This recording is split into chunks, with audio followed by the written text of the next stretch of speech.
All right. Good afternoon, everyone, and thanks so much for being here and joining me in this talk on streamlining large-scale Java development using AirPro.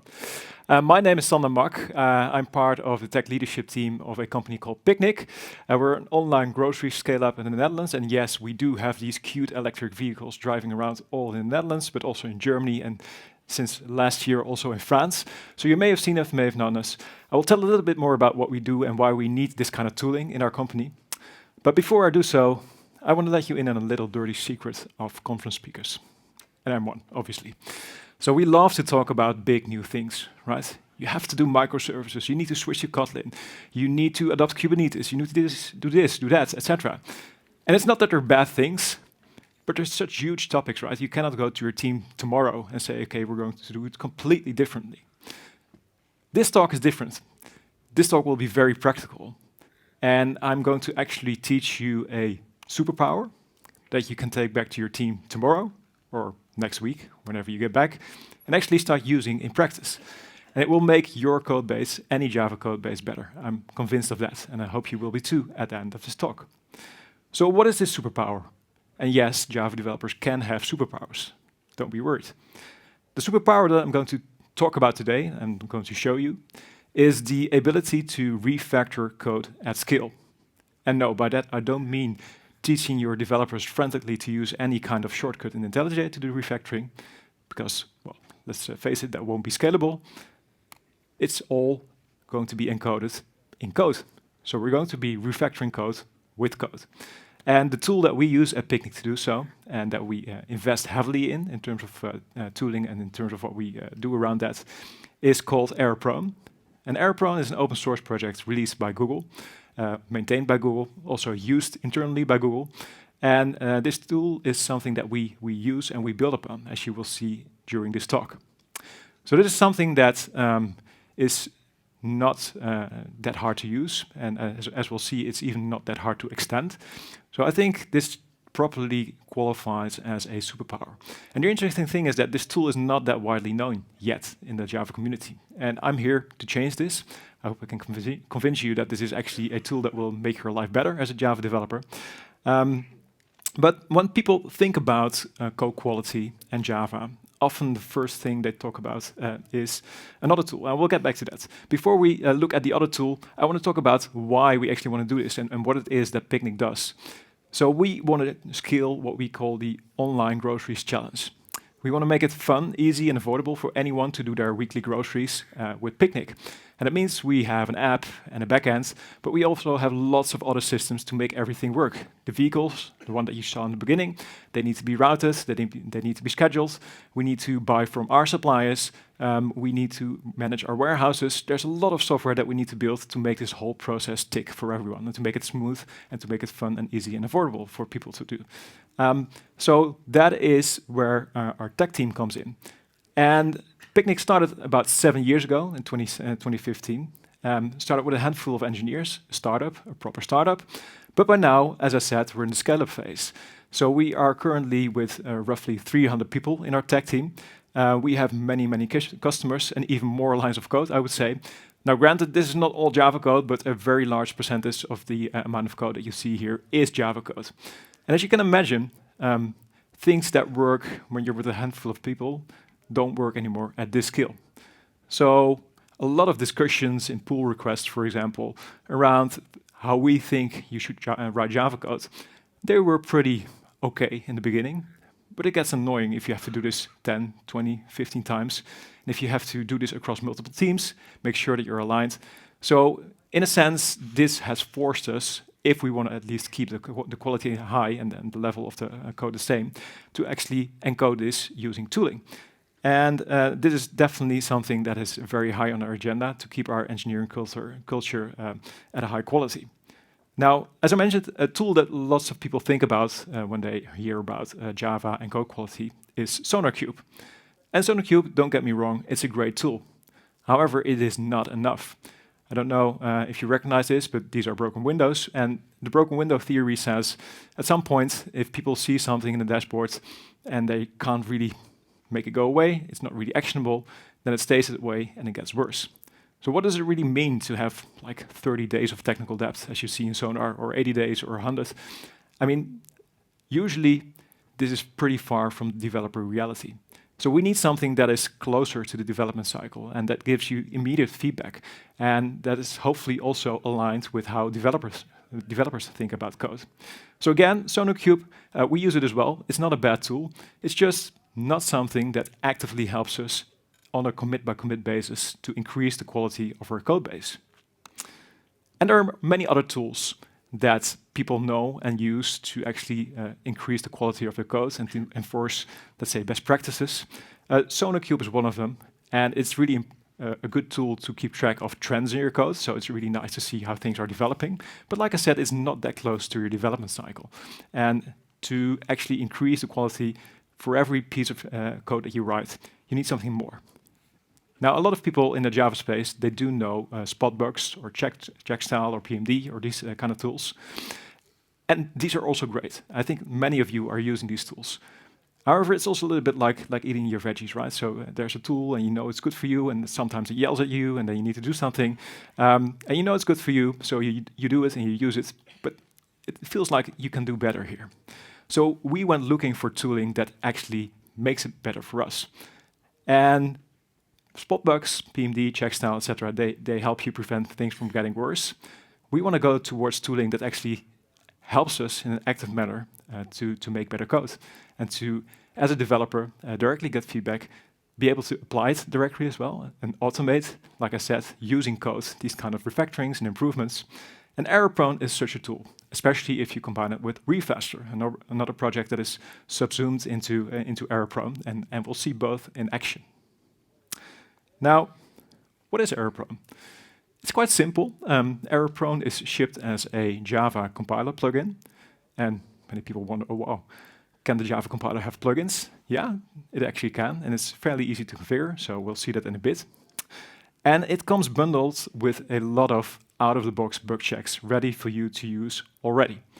So by enabling this compiler plugin, by enabling error-prone, you get over 500 checks that are executed during each compile cycle, and that will spot any misuses of APIs and errors in there that are not necessarily compile errors, but that are problems in your code that you want to spot and that you want to fix. Pretty important for us is that it also supports Java 17. We've moved quite early already to Java 17, but it also supports analyzing Java 11 and Java 8 code, although it has to run itself on JDK 11 or later. So that's something to take into account. If you want to get an overview of all of the bugs and the checks that error-prone can handle for you, there's the error-prone site with these bug patterns, so that will give you this overview of these 500 checks. But interestingly, also, if you go to the error-prone site, you will find a testimony by Doug Lee. He's the guy behind the Java util concurrent APIs, you know, the concurrent hash map and everything, all the cool stuff that we're using on a day-by-day basis. And he says, well, it's a bit embarrassing. I guess I'm back to liking error-prone, even though it sometimes annoys me. Like I said, these tools, they can be like eating your veggies, right? But it actually found a bug in the concurrent hashmap implementation that just elided any review on the code of concurrent hashmap, and also was not caught by the compiler or other tools. So I think that's pretty high praise coming from a serious Java community member. But yeah, this is all talk, of course. Why don't we just look at some code? Because I could talk for hours about error-prone, but I just want to show you how it works and what it can do for you already out of the box. So for that, let's switch to IntelliJ. And here I have a pretty simple class called MyBuggyApp, right? Just a few lines of code. And does anyone spot something problematic here with this code? Just shout it out if you see something that you think is not right here. Exactly. So first answer, directly right. There's a new illegal arguments exception here, which is valid Java code. It will compile. Actually, let's try that. We're going to do maven clean verify. No problems. But it is, of course, not what we mean. If we create an exception, we actually want to throw it and make sure that this works as intended. So this is an instance of us writing valid Java code, but it's not actually what you mean to write as a developer, and this is not something that's caught out of the box. So what if we enable error prone? So for that, I'm going to go into my pom.xml file to the Maven compiler plugin configuration, and I'm going to add the config for error prone, which consists of 2 parts.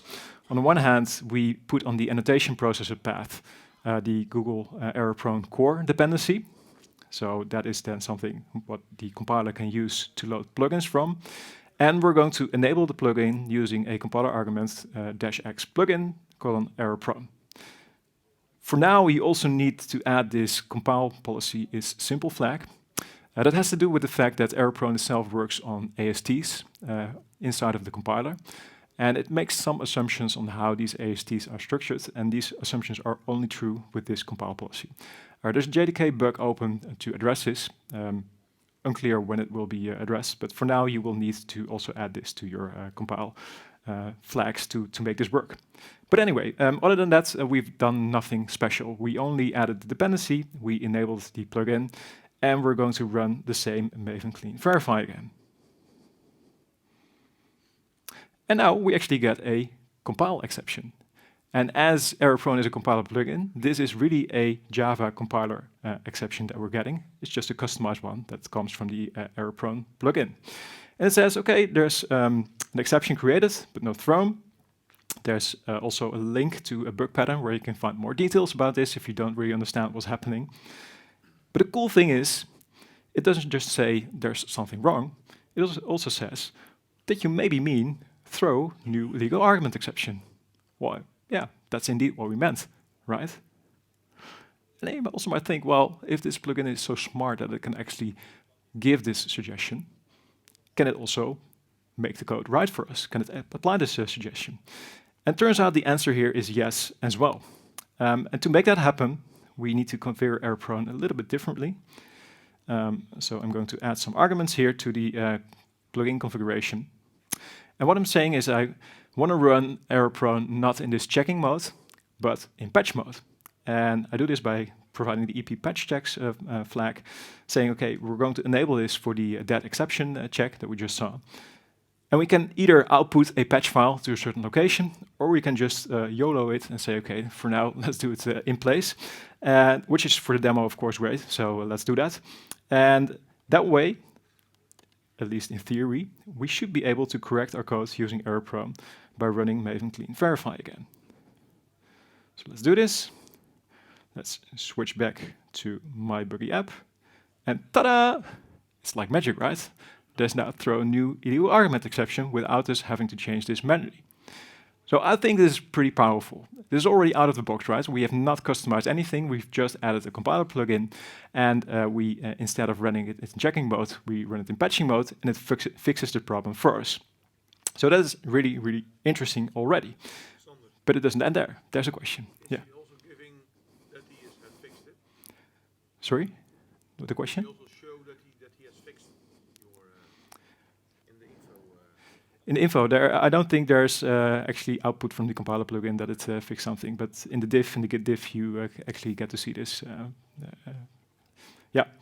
All right. Way to actually tell the error prone that actually this is what really want to be the code. I mean, we don't want to throw the exception, we just want to create it. I'll get to that, definitely. So there's also a way to suppress this, if it's actually what you mean. Yeah, for sure. All right, so looking at error prone, it's not just another spot bugs, check style, etc. It's like having autocorrect, but not on your phone, but for your code. And actually useful, I would say. So what about error prone is different as well? Well, it's also a tool that doesn't just have checks for core Java. So the thing that we just saw, the dead exception check, that is core Java. But there are also some checks in there, for example, for Android. Well, you can see it's a Google tool. For JUnit, Joe.time, maybe this also says something about the sort of the age of code within Google. But anyway, it's in there. But you can see this goes much, much further than just core Java, and it also applies to patterns and things that can go wrong in libraries. I think it's really interesting because Usually when we think of these tools, we think of them as fixing maybe some flaws in the core Java libraries. But this really also goes beyond that and helps us to use our other libraries in a more correct way. You can customize it if you want to. So coming back to the question of the gentleman, yes, you are able to suppress some of these checks using the standard suppress warnings annotation that it also works for regular compiler errors and warnings that you can suppress. And you can also, on a per check level, say, I want this to be a warning rather than an error, or the other way around. So with the example here, we say the array equals checks should result in a warning rather than the default compile error. This is all tunable. Also interesting to know is that you don't have to run with all checks enabled. In fact, I wouldn't recommend so because, like I said, there's for example, Android checks in there.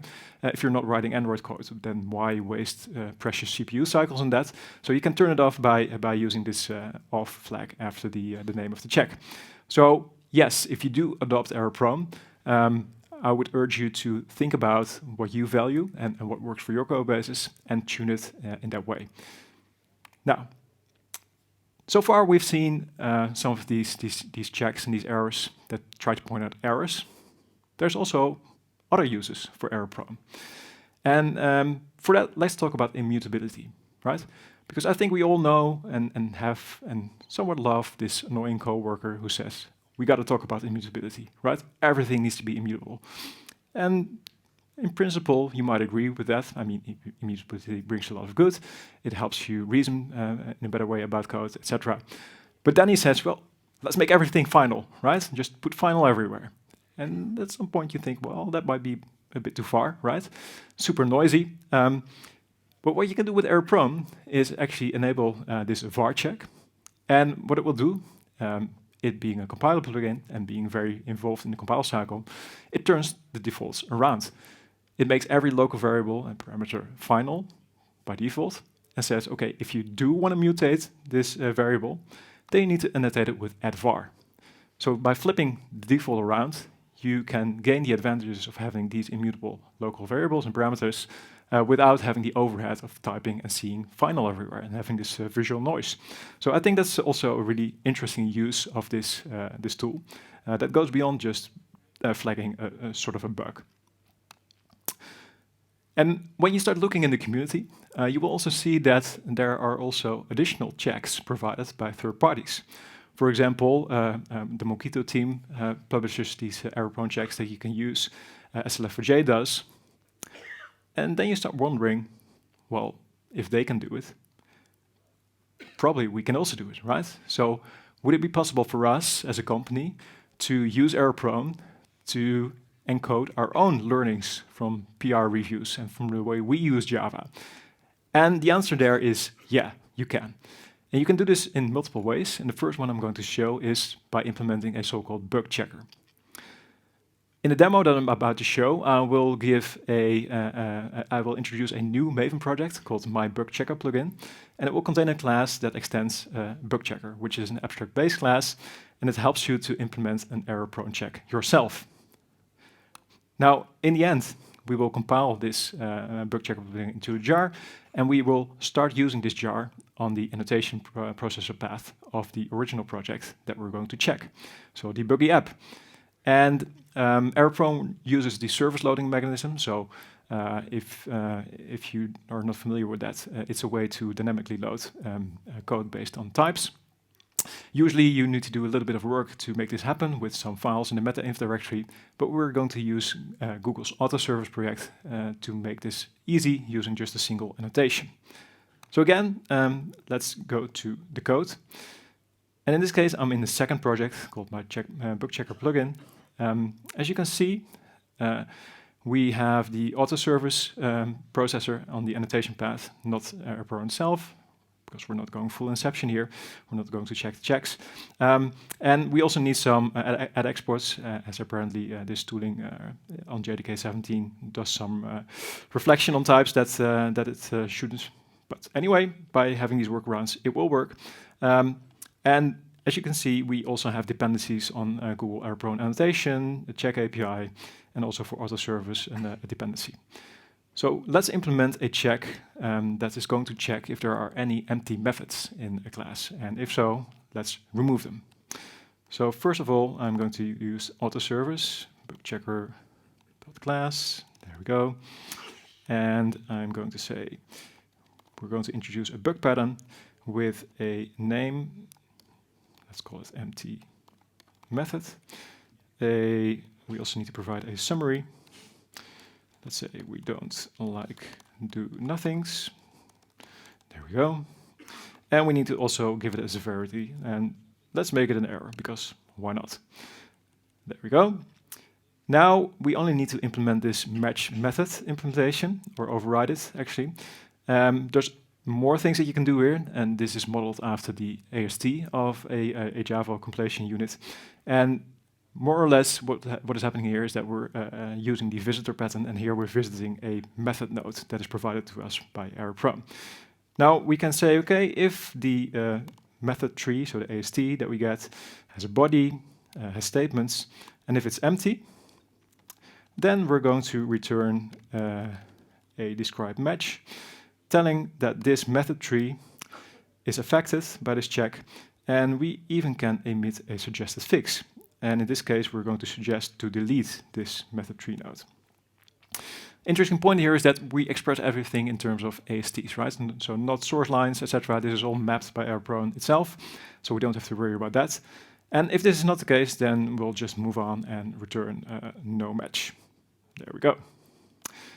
Now we need to install this into our local Maven library so that we can use this project in our other project. For that, I'm going to copy the coordinates here. There we go. And I'm going to add it to the processor path, the annotation processor path that we have here, so that it will pick up this new check. And of course, we also want to use it in patching mode, because as you saw, we have a suggested fix. So let's enable that.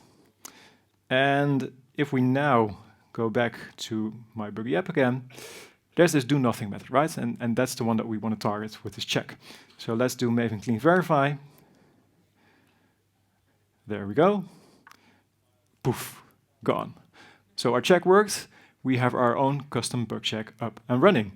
Now, one last thing, because I think it's pretty cool to see. We can also run it in normal mode, so non-patching mode, of course. And then we need to revert what happened here. Oh, let's just add it. Public void do nothing. There we go. And if we now run it again, we have our very own Java compiler error that we just created. And I think that's pretty cool, right? So it says empty method, we don't like do nothings. Of course, you need to modify this if you have a site where you can point to that you mean to remove this line. So again, we've encoded our own little bug check, we encapsulate it in a jar file, and we can now reuse it with the standard error-prone implementation by just adding this jar to the annotation processor path. All right. So just to give you a taste of what we do within Picnic, we have quite a few custom bug checks that we developed, basically in 3 categories. So on one hand, we want to address correctness issues.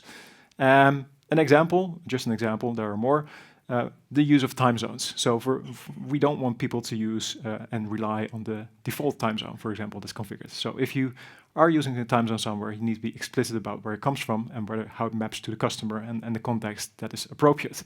Also, we don't want people to use local date time now or current time millis or these kind of things. We actually want you to inject a clock and get the time from that so that you can properly mock time as well in your tests.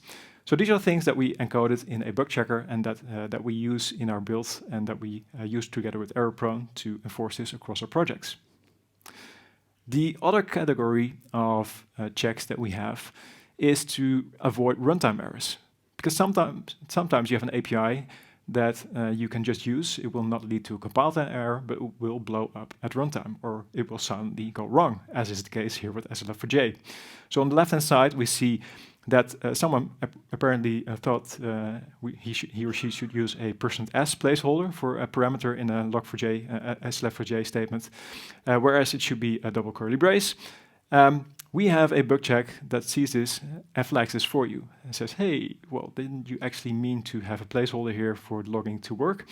And most of the times, yeah, that's actually the case. And if not, well, then you can suppress it, as we saw. Similar on the right-hand side, the arity of the parameters in the log statement should match the number of parameters that you provide, which is also something that is not something that is enforced at the compile time, or even could be enforced at the compile time. And that is something that we check using a custom bug check in error-prone. So there are many more, but hopefully this already gives you a taste of the kind of things that we sometimes see in pull request reviews or during other kinds of review cycles. And if you see this once or twice, it's fine. But if it happens 3, 4, 5 times, then we actually start thinking about how can we automate this away using error-prone, and in this case, a bug check. Then a third category of bug checks that we have are not really about bugs, but more about the way we think Java code should look. So we want to enforce, for example, a uniform annotation syntax, where if you have just a single value, we leave off the value is, because, well, you can, and it looks a bit nicer. Similarly, if you have an array or a list of values in an annotation, then you can even have this very ugly trailing comma. That's just valid Java. We don't like that. And if you have a single item, we want to have it in a more compact syntax, as on the right. So these are things that you can also enforce by traversing the AST, looking at the annotation, and flagging it if it doesn't conform to what you would like. So, sounds good, right? What's not to like? Well, I only showed the headers of the bug checks, as you saw in the previous slides. The actual implementation can get pretty intricate. You have to walk the AST, you need to know about what kind of nodes are there in the compiler after it emits an AST. They can be challenging. These things can grow big, maybe complicated. And especially if you want to also emit good suggestions and good replacements, things can get hairy. So what if, instead of doing these bug checks in Java code using this AST API, we could do it this way, where we express somehow a pattern that we want to match in our code using real Java code, provide an example of how we would want this code to look, and then throw it into error-prone and have it do its magic, and apply this for us on our code bases. And that is what we can do using Refaster. So in my third and final demo, I'm going to show you how you can express this using a template in Refaster, where in concrete Java syntax, you can provide a before and an after situation, and it will automatically for you find all the occurrences of the before code in your code base. Apply the template, so rewrite or refactor your code automatically, so that you have a uniform and sane code base afterwards. We do this by writing a class and introducing two methods annotated with before template and after template. And the interesting thing is that once we compile this class, we actually don't use this class anymore. It's more like an instruction book for Refaster to compile into a Refaster file. And this Refaster file contains sort of the recipe to apply this refactoring and can be used by error-prone to run this over a code base using the plugin that we already saw, that we already enabled in our buggy app. So what we're going to do is introduce a third Maven project that contains this Refaster template, and we're going to use that in our buggy app to rewrite a pattern. So let's head to our third Maven project called my Refaster template. And here you see that we also in the Maven compiler plugin have a plugin enabled. It is not error-prone, it's a different plugin. It's the Refaster rule compiler. So this is the plugin that takes such a class with a before and after template and turns it into a .refaster file. And we're going to output this into an empty string.refaster file. Because what we're going to do is we're going to create a Refaster rule that will flag this kind of usage, where we say, okay, some string equals the empty string. And we actually want to write this to .isEmpty, rather than having this more implicit kind of comparison to the empty string. So we also need to, there we go. We also need to have a dependency on error-prone Refaster for this to be able to do that. And it looks a little bit like this. So in this class, we actually have two before templates. So we say, we're going to look for any code where there's an expression, and this can be an arbitrary expression, as long as it is of type string. And we're going to look for this arbitrary expression, and if it's followed by a dot equals call and the literal empty string, then we want to have a match. And the same for the smart cookies that write string. So that, again, this can be any arbitrary expression of type string, followed by dot length equals 0. There we also want to match and rewrite this to dot is empty. And we can do so by introducing an after template that again will emit this arbitrary string expression. Untouched will stay the same, but instead of having either length is 0 or equals empty string, it will be rewritten to is empty. The also negation means that also it will match any negations of these two patterns. So that's also a useful tool to have. So we're going to build this project. And again, we're not interested in the class file output here, but we're interested in the .refaster file that should be emitted. Yeah, there it is. That can be used by ErrorProne to apply this. So if we go back to our buggy app, we can actually see that we have this pattern in our code, right? So we have an expression of type string, which in this case is an array dereference of the string arguments here, where we say dot equals the empty string.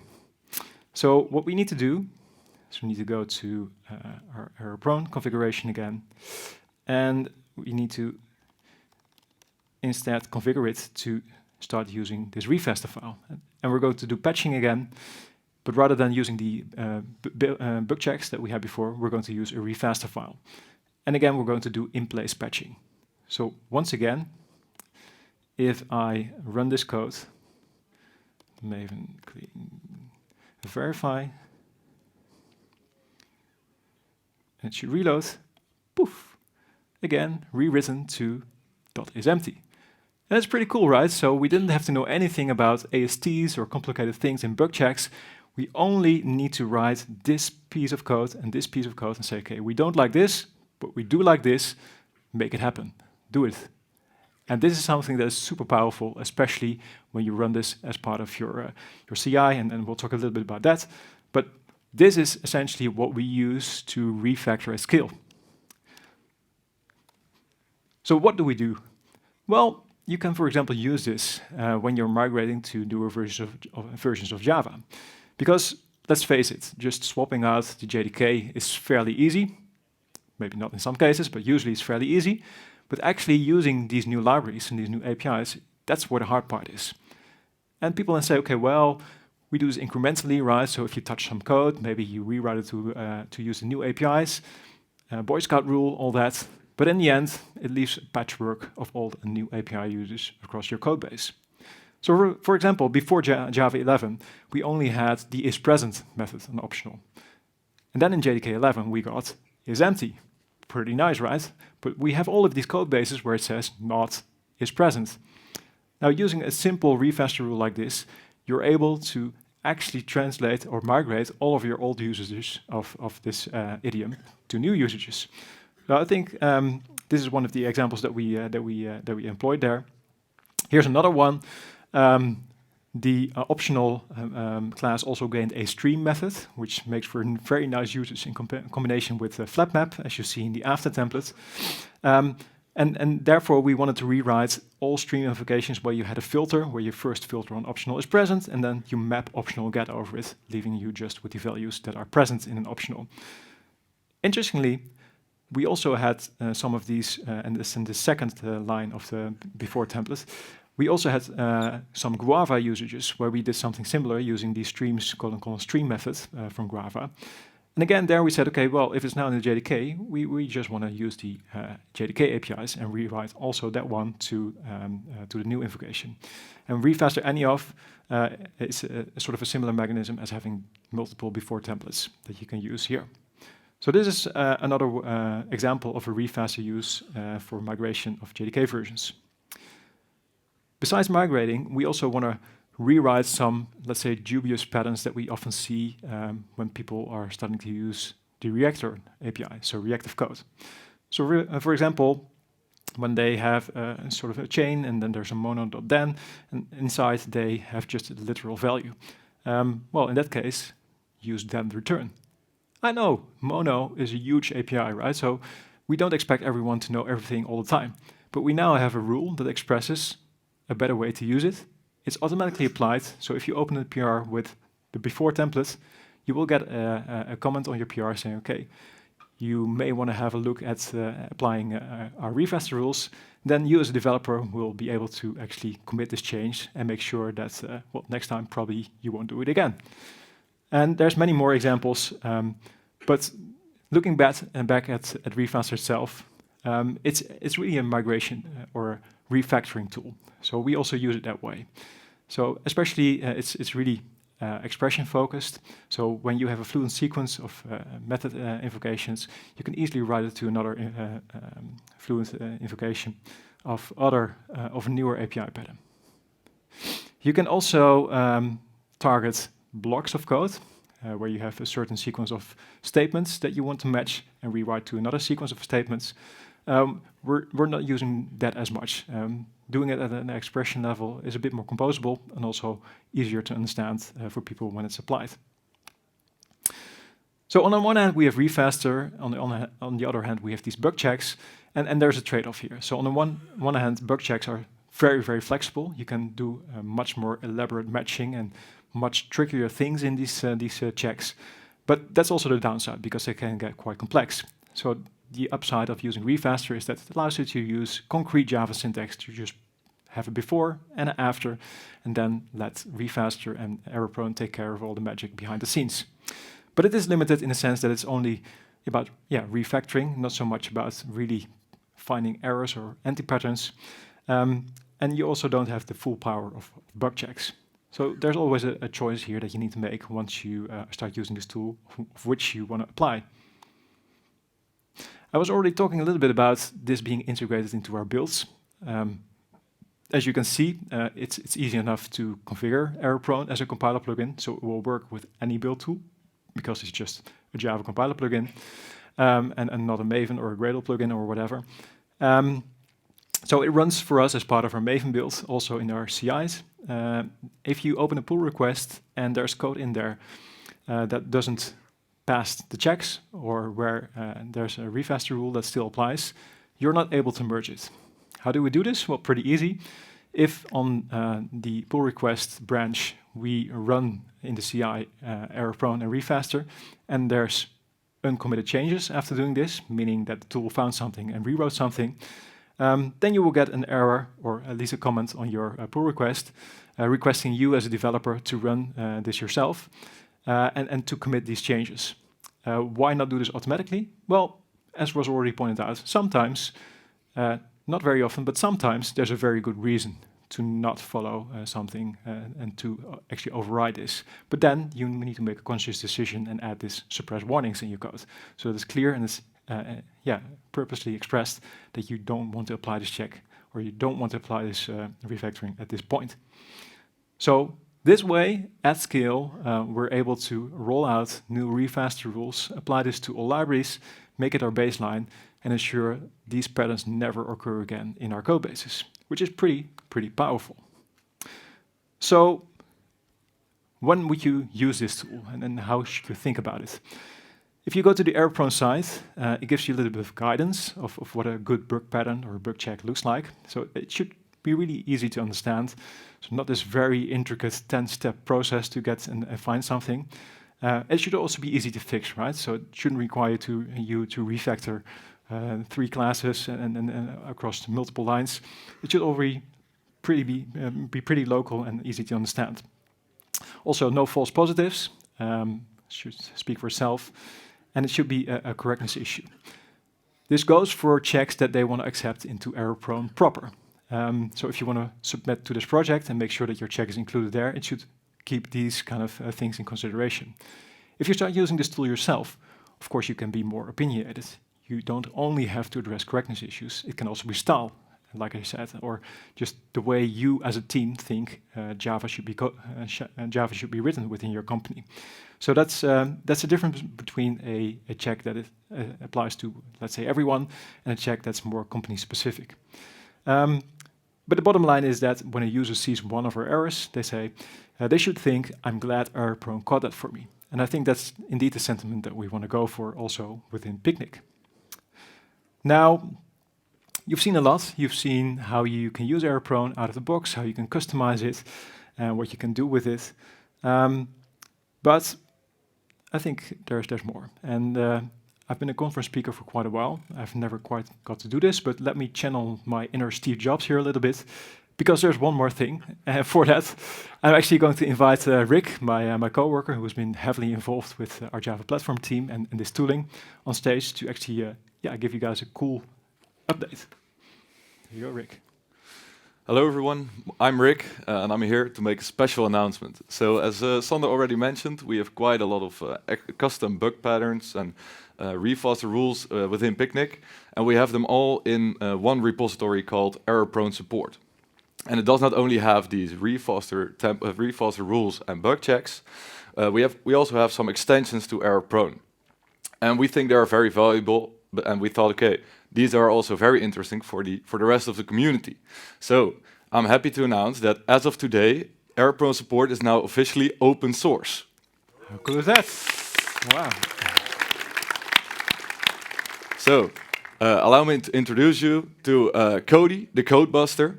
Cody, meet everyone. The idea of Cody is that he is there to clean up your code base and fix your bugs for you. And yeah, what does that mean concretely? Well, we have over 30 custom bug checks in error-prone support and over 500 Refaster rules. But we do not only have these rules, we also have a documentation website for these rules. So yeah, for the bug patterns, we have a nice list. And for every bug pattern, there's an explanation on as to, okay, why do we do this rewrite? How can you suppress it?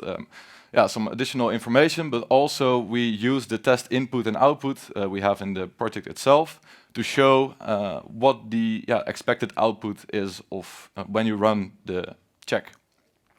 But not only for bug patterns we have that, we also have the same for Refaster rules. So as I mentioned, we have a lot of them, and we have per topic we have quite some rules, and for every rule we have the suppression again, some information, and also some examples on the expected applying of the suggested fixes of the Refaster rules.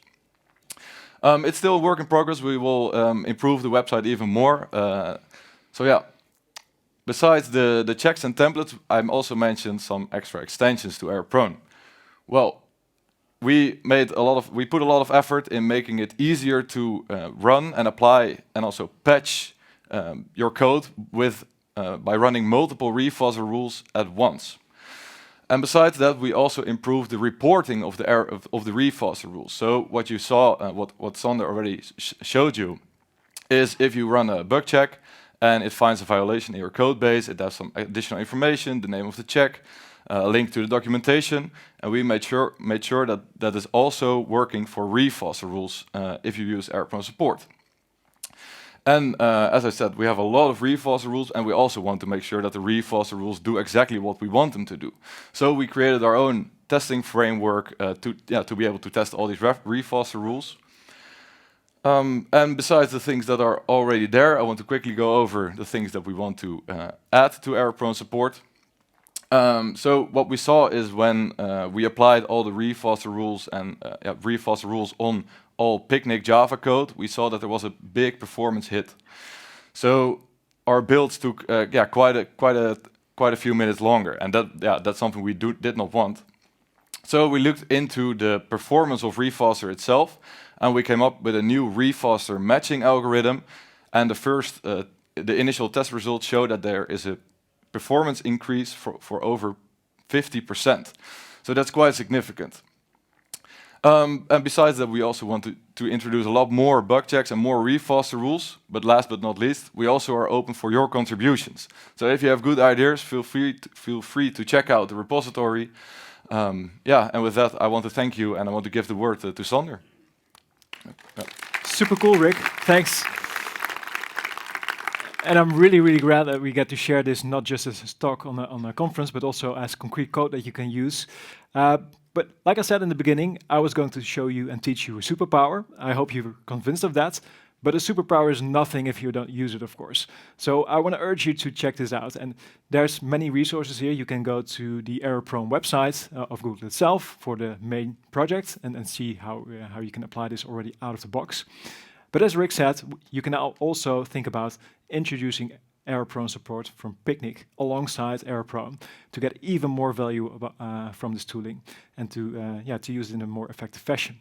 If you want to read more about this, the QR code here leads to a blog post where we have a fairly in-depth overview of how we use error-prone and the sort of things that you can expect when you also adopt error-prone support. Finally, I also want to leave you with these two names. Well, Rick, you already met. He is heavily involved, like I said, in our Java platform team, building this kind of tooling. Also, Stefan Schroevers should be mentioned here. He is the one who actually introduced this tooling into Picnic and started the error-prone support library. So if you have any other more in-depth questions or you just want to geek out together with them, feel free to reach out. We're happy to talk and share more about what we're doing and the value that we get out of error-prone at Picnic. So that brings us to the end of the talk. If you think this is cool stuff, then feel free also to swing by our booth here at Devox, still for a bit downstairs. Or if you actually want to join us and work with Rick and the others on this cool stuff, also happy to chat with you, and you can go to the site here. But for now, I'm going to leave you with this call to action to start practicing this superpower. Also, if you like this talk, don't forget to vote. If you didn't like it, come here and we can have a chat. And if you have any questions, feel free to come up. Rick and I will be here to answer any questions that you have. And thank you all for being here.